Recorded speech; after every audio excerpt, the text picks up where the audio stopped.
Hello and welcome back to Trigonometry for some practice questions. So with the first triangle we have an angle of 23 degrees, the hypotenuse is 20 centimetres and we're asked to find x and y. Well, as x is the adjacent side and we have the hypotenuse, we're going to use cosine. Now the angle theta is 23 degrees, so we have the cosine of 23 is equal to x divided by 20. Now we can find out the value for the cosine of 23 in the calculator, which is 0.921. So if we rearrange that equation, we have x is equal to 0.921 times 20, which gives us 18.42 centimetres. Now next we want to find y, and y is the opposite side, so we're going to use the sine function.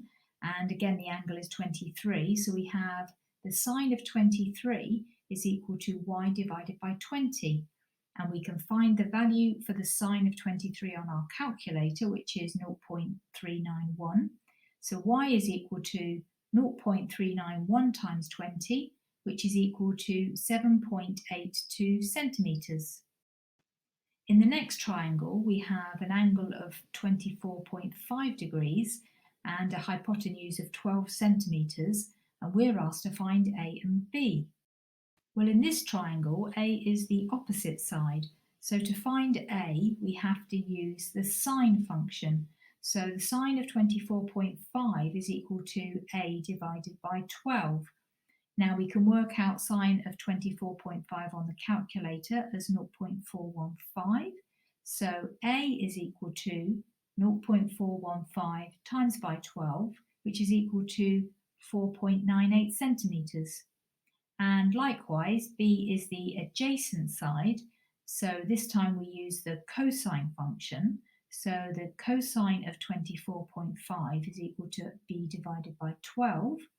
Working out the cosine of 24.5 on the calculator is 0.910.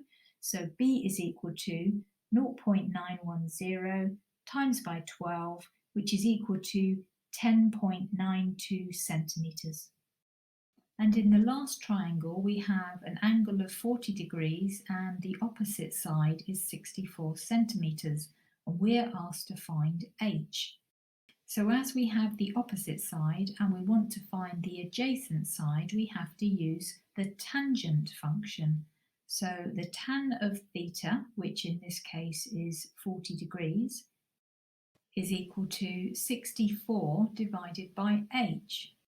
And we can work out the tangent of 40 on the calculator as 0.839. So h is equal to 64 divided by 0.839. So h equals 76.28 centimetres. Well, that's it for now. I hope to see you on the next video for some more practice questions. Thanks for watching.